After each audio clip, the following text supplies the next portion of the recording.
আঁচলটাকে আগে প্লিট না করে আগে কুচিটাকে রেডি করে নেবে, তারপরে আঁচলটা রেডি করবে। এইভাবে একটা শাড়ি পরা দেখিও দিদি প্লিজ। তার মানে বলতে চেয়েছো তুমি যে আঁচলটাকে ওপেন রেখে আমি যেন একটা শাড়ি ড্যাপিং তোমাদেরকে দেখাই, এই ডিজাইনটা দেখার জন্য তুমি আমাকে অনেক বড় একটা রিকোয়েস্ট পাঠিয়েছো।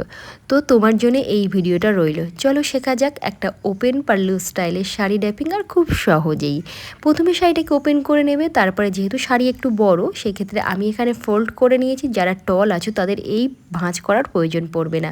ডান হাতে তারপরে বাঁ হাতে, তারপরে এক্সট্রা কাপড়টা আমরা মিডিলে ভালো করে পেটিকোটের মধ্যে দিয়ে নেব। আর আমি সব সময় কিন্তু পেটিকোট সেফ ওয়্যার পরি, যে কারণে আমার ফিটিংসটা কিন্তু এরকম সুন্দর আসে। তোমরা যারা কমেন্টস করো কি পেটিকোট পরো দিদি, তাদেরকে বলবো সেফ ওয়্যার পেটিকোট পরো, নর্মাল পেটিকোট একদমই পরো না। এক রাউন্ড টাইট করে ঘুরে সামনের দিকে এসেছি, খুব টাইট করে আনবে। এবার এখানে দেখো আবারও যেখানে প্রথম টাক করেছিলাম পেটিকোটের মধ্যে, ওখানেই শাড়িটাকে টাক করে নেব।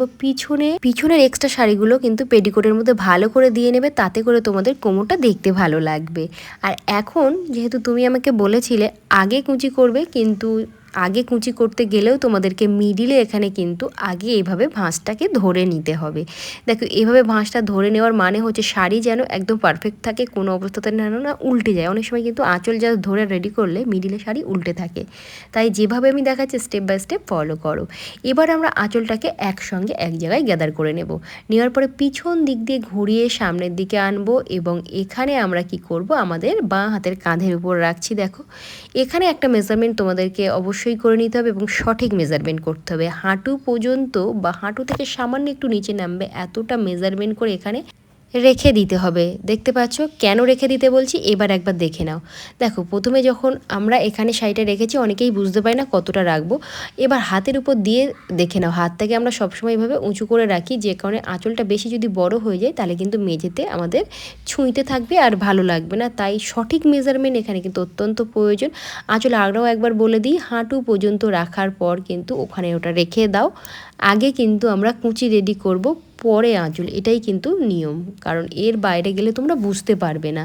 দেখো এখানে খুব টাইট করে ধরে নেওয়ার পর বুড়ো আঙুলটা পেটিকোটের মধ্যে ঢুকিয়ে দাও। দেওয়ার পরে এই ভাঁজটাকে টাইট করে ধরে এখানে কিন্তু একটা সেফটি পিন তোমাদের অবশ্যই পিন আপ করতে হবে, তাতে করে তোমাদের ফিটিংসও টাইট হবে, মানে টাইট ফিটিংস শাড়ি হবে। কোমরটা স্লিম দেখাবে, যাদের হেভি কোমর আছে, একটু মোটা আছো, তাদের জন্য বলবো অবশ্যই একটু ফিটিংস করে শাড়ি পরবে, তাহলে তোমাদের অনেক অংশে স্লিম দেখাতে সাহায্য করবে। এখন আমরা রেডি করব এখানে কিন্তু কুচিটা কিভাবে সহজভাবে করবে চলো একবার দেখা যাক। বুড়ো আঙুলটা আমি ভিতরে রেখেছি, আর লাস্ট আঙুলটা দেখো এভাবে আমি উঁচু করে ধরেছি। বুড়ো আঙুল শাড়ির ভিতরে রাখলাম, লাস্ট আঙুল উঁচু করে রেখেছি, লাস্ট আঙুলে আটকে দেব, ভিতরে বুড়ো আঙুল দিয়ে এভাবে চেপে ধরবো। দেখো প্রথমে একটা ভাঁজ রেডি হয়ে গেল। এই মেজারমেন্টে প্রত্যেকটা ভাঁজ একইভাবে লাস্ট আঙুলে আটকাবে, এদিকে বুড়ো আঙুল দিয়ে চেপে ধরে রাখবে।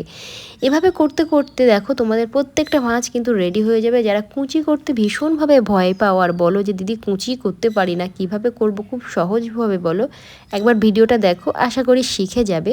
আর একটা জিনিস মাথায় রাখবে, লাস্ট ভাঁজটা কিন্তু আমাদের বড় নিতে হবে, সেটা যতটাই বড় থাকে ততটাই, মানে বেশি বড় নয়। এবার এই বড় মাথাটা প্রত্যেকটা মাথার সঙ্গে কিন্তু একসঙ্গে একইভাবে সমান করে আমরা ধরে নেব। দেখতে পেলে ধরে নিয়েছি। এবার ভিতরের দিকে অবশ্যই প্রত্যেকটা মাথা কিন্তু সমান করতেই হবে, না হলে কিন্তু নিচের দিকের কুচির মাথাগুলো সমান হবে না। এবার হালকা হাতে এভাবে নাড়িয়ে নেবে। এই নাড়িয়ে নেওয়ার কারণেই প্রত্যেকটা ভাঁজ তোমাদের বুঝতে সুবিধা হবে। যদি কোনো ভাঁজ ভিতরের দিকে থেকে যায় সেও বাইরে বার হয়ে আসবে। এখানে টাইট মনে হলে, যতটুকু টাইট মনে হচ্ছে সেই ভাঁজটাকে ছেড়ে দাও, পরে ওটা আবার ধরে নিতে পারবে।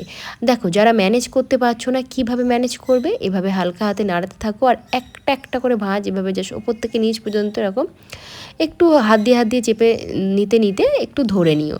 এভাবে চেপে নেওয়ার কারণে দেখো ওপরের দিকে ভাঁজগুলো তোমাদের সুন্দর দেখাবে। এবার একটু মিডিলে ভাঁজটা এখানে দেখো আমি বাঁ হাত দিয়ে ধরবো, ধরে একটু উঁচু করে নেব, তাতে করে আমাদের যে নিচের দিকে যে ভাঁজগুলো আছে, যে কুচিগুলো আছে, সেগুলো ধরতে যারা সুবিধা বোধ করো না, বা মনে করো যে কেউ যদি হেল্প করতো খুব ভালো হয়, তাদেরকে বলবো কারো হেল্প দরকার নেই, নিজেই নিজের হেল্প করে নাও। একটু উঁচু করো ডান হাতটা, বাঁ হাত দিয়ে একটু একটু করে রেডি করো আর হাত দিয়ে চেপে নাও। মাথা যখন একদম স্ট্রেট হয়ে যাবে হাত দিয়ে চেপে নাও, দেখতে পাবে যে স্ট্রেট, দেখতে পেলে যে কত সুন্দরভাবে কুচিটা নিজেরাও রেডি করতে পারো, কারোরই হেল্প লাগবে না যদি তোমরা সঠিকভাবে ভিডিওটাকে দেখতে থাকো আর শাড়ি পরতে থাকো। এই যেটাকে ছেড়ে দিয়েছিলাম সেটাকেও কিন্তু আরও একবার এখন ধরে নিচ্ছি, কারণ তখন খুব টাইট হচ্ছিল। এটাকে ছেড়ে দিও না, এটাকে ছেড়ে দিলে কিন্তু কোমরের ওখানে তোমাদের ঢিলা লাগবে, টাইট লাগবে না। হয়ে গেল। আরও একবার এখানে দেখে নেওয়ার পরে মেঝের দিকে চেক করে নেবে যে কতটা লেন্থ নিচে রাখতে চাইছো, তারপরে এক্সট্রা কাপড়টা পেটিকোটের মধ্যে টাক করে নেবে।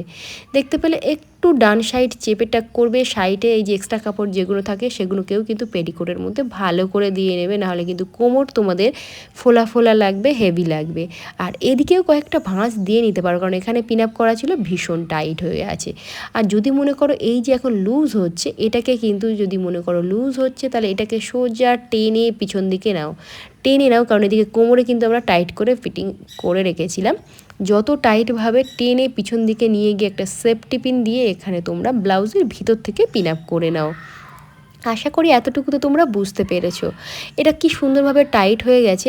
এইবার মেইন যে সমস্যা, তোমরা বলেছো দিদি প্লিজ আঁচলটাকে ছেড়ে পরা একটা ভিডিও শেয়ার করো। আর তোমার কমেন্ট এখানে আমি শো করালাম না, তোমরা যদি বলো যে তোমাদের কমেন্টগুলো এখানে আমি শো করাই, তাহলে কিন্তু অবশ্যই প্রত্যেকটা ভিডিওতে যে যে কমেন্টস করছো তার নাম কিন্তু এখানে আমি শো করিয়ে দেবো, মানে দেখিয়ে দেবো। তোমরা এত ভালোবাসা দাও আমাকে যে কি বলবো। যে সমস্যাটা তোমাদের ফেস করতে হয়, হাতে কত তুলে রাখলে এই যে এটা কত সময় রাখবো, এভাবে আমরা পরতে ভীষণ ভালোবাসি। যখন হাত ছেড়ে দিই পুরো শাড়ি তো নিচেই নেমে আসে, তখন তোমরা কি করবে, তার জন্য রইলো আরও একটা শর্টকাট টিপস। দেখো ছোট্ট ছোট্ট করে এই ডান সাইডের দিক দিয়ে ভাঁজগুলো তুলে নাও। যারা একটু হেভি আছো তোমরা একটু ভালো করে খেয়াল করো, এই দিকটা এরকম ছোটো ছোটো করে তুলে নেবে, তাহলে কিন্তু তোমাদের ফিটিংসটা খুব সুন্দর লাগবে, স্লিম দেখাতে সাহায্য করবে। এবং তোমাদের ছেড়ে রেখে যে মোটা ভাবটা লাগে না, সেটাও লাগবে না। ছোট্ট ছোট্ট করে যে ভাঁজগুলো এদিকে ধরেছিলে, দেখো বাঁ হাতের উপরে যে ভাঁজগুলো এক জায়গায় ছিল সেইগুলোকে আরও একবার এক জায়গায় করে নাও। দেখতে পেলে দেখো ডান সাইডে কতটা স্লিম দেখাচ্ছে আমাদেরকে, ফুলে একদমই নেই, শাড়িটা গায়ের সঙ্গে মিশে আছে এবং ভাঁজ ভাঁজ পড়ে গেছে, যে কারণে তোমাদেরকে একদম পারফেক্ট ফিটিংস লাগবে। এবার এই যে ভাঁজগুলো ছিল এগুলোকে কিন্তু তোমাদেরকে সিকিওর রাখতে হবে, নাহলে তো এরকমভাবে থাকলে ভালো লাগবে না। এটাকে কিভাবে সিকিওর করবে, চলো একটা সেফটি পিন নিয়ে নাও, ওপরের ভাঁজটাকে সরিয়ে তলার ভাঁজগুলোকে প্রত্যেকটাতে দেখো একসঙ্গে এই পিন আপটা করে নাও। বাস, এবার তোমরা এখানে হাতের উপর রেখে দাও। দেখো যত সময় তোমরা হাত উঁচু করে রাখবে তত সময় রাখতে পারো, শাড়ির আঁচল কিন্তু একদমই পড়বে না, আরও বরং সুন্দর দেখাবে, ফিটিংস লাগবে এবং দেখতে ভীষণ ভালো লাগবে। এই যে একদম পারফেক্ট হয়ে গেছে। এবার হাতের উপর একটা ব্যাগ রাখতে পারো এবং তোমরা বেরিয়ে পড়তে পারো নিজেদের গন্তব্যস্থলে। দেখো সাইড থেকে দেখতে পাচ্ছ কতটা সুন্দর লাগছে, হাত উঁচু নিচু সব দিকেই করতে পারবে, কিন্তু আঁচল একদম সুন্দরভাবে তোমাদের বোঝা যাবে। এদিকে কুঁচিটা দেখতে পাচ্ছ, কুঁচিটাও কিন্তু একদম পারফেক্ট আছে। তো আমার প্রিয় দর্শক, আশা করি আজকের শাড়ি টাইপিংটা দেখে তোমরা শাড়ি পরা শিখে যাবে, আর যদি না পারো আবারও কমেন্টস করো, নেক্সট ভিডিওতে আরও ভালো করে বুঝিয়ে বলার চেষ্টা করব। আর যারা প্রথমবার দেখছো তাদের কাছে তো একটাই রিকোয়েস্ট, চ্যানেলটিকে সাবস্ক্রাইব করে রাখো, তাহলে এরকম আরও নতুন নতুন সুন্দর সুন্দর ডিজাইন এবং খুব সহজ করে শাড়ি পরা কিন্তু শিখতে পারবে। আর যারা ফেসবুক থেকে দেখছো পেজটিকে ফলো রেখো, এরকম আরও সুন্দর সুন্দর শাড়ি পরা শিখতে হলে। আজকের মতো বাই।